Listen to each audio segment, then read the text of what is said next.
میری ماں مجھ سے کہنے لگی، تم اپنے کام سے کام رکھا کرو، یہ ہمارا آفس کا معاملہ ہے۔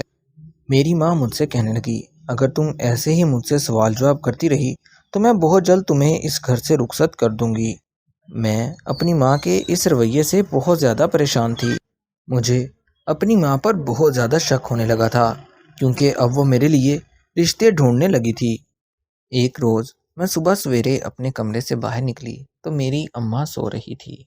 جیسے ہی میں کمرے سے باہر آئی، سامنے دیکھا تو میرے ابا نماز پڑھ رہے تھے۔ نماز پڑھتے پڑھتے ان کی طبیعت خراب ہو رہی تھی۔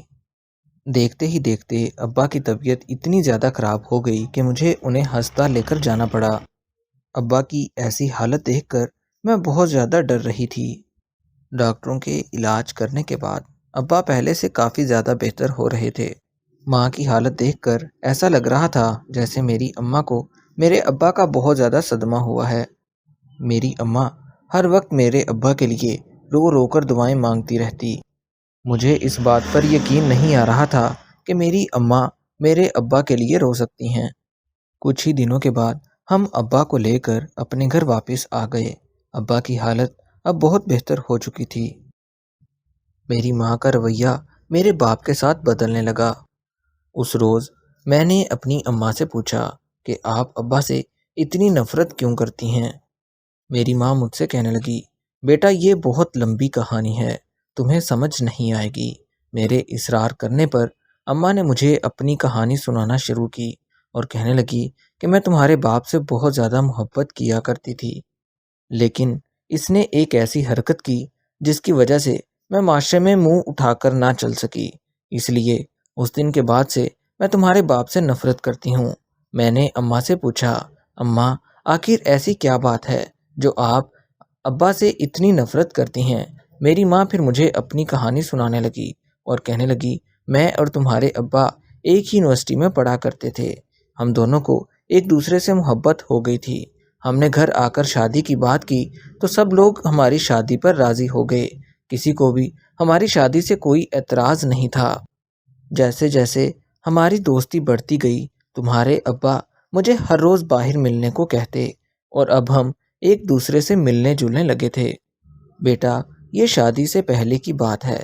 ایک روز میں تمہارے ابا کے گھر گئی تو انہوں نے مجھے واپس اپنے گھر جانے نہیں دیا۔ میرے گھر والے میرا انتظار کرتے رہے، سارے محلے والے مجھے ہر جگہ ڈھونڈتے رہے۔ میں نے تمہارے ابا کو بہت سمجھایا تھا کہ مجھے گھر واپس جانے دو، لیکن اس نے مجھے گھر واپس نہیں جانے دیا۔ میں تمہارے باپ کو منع کرتی رہی، لیکن اس نے میری کوئی بات نہیں سنی۔ تمہارے باپ نے جو کچھ بھی کیا اس میں میرا کوئی قصور نہیں تھا۔ گھر والوں کی نظروں میں میری عزت خاک میں مل چکی تھی۔ مجھے اسی دن سے تمہارے باپ سے نفرت ہونے لگی تھی، لیکن گھر والوں نے یہ رشتہ پکا کر دیا تھا، اس لیے کچھ ہی دن کے بعد ہماری شادی بھی ہو گئی تھی۔ لیکن اب میں اس شادی سے بالکل بھی خوش نہیں تھی۔ میرے ماں باپ مجھ سے شدید ناراض تھے۔ انہوں نے مجھے رخصت کرتے ہوئے مجھ سے ہر قسم کا ناطہ توڑ لیا تھا اور یہ کہہ کر بھیجا تھا کہ آئندہ ہمارے گھر واپس نہ آنا، تم ہماری کچھ نہیں لگتی۔ میری وجہ سے میرے ماں باپ کا نام بدنام ہو گیا تھا۔ مجھے بہت زیادہ شرمندگی اٹھانی پڑی۔ بیٹا اس سب میں سارا قصور صرف تمہارے باپ کا تھا۔ بیٹا اب تمہارا باپ پچھلے 20 سالوں سے مجھ سے معافی مانگ رہا ہے۔ ہر روز میرے قدموں میں بیٹھ کر میرے پاؤں پکڑ کر مجھ سے معافی مانگتا ہے، لیکن میرا دل نہیں چاہتا کہ میں اسے معاف کروں۔ یہی وجہ ہے کہ میں تمہیں بھی تمہارے باپ سے نہیں ملنے دیتی۔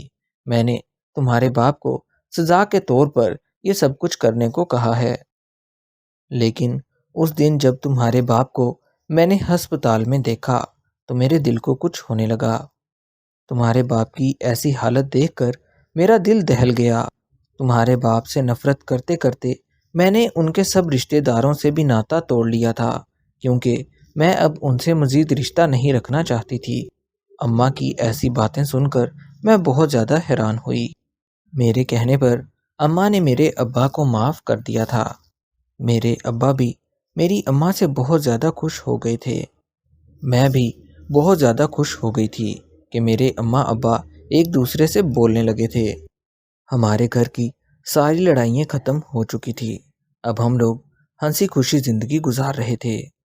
ساری حقیقت کھل کر میرے سامنے آ چکی تھی۔ دوستو، کہانی سنانے کا مقصد صرف یہ ہے کہ شادی سے پہلے ہمیں اپنے منگیتر سے نہیں ملنا چاہیے۔ دوستو، ہماری ہر کہانی سبق آموز ہوتی ہے۔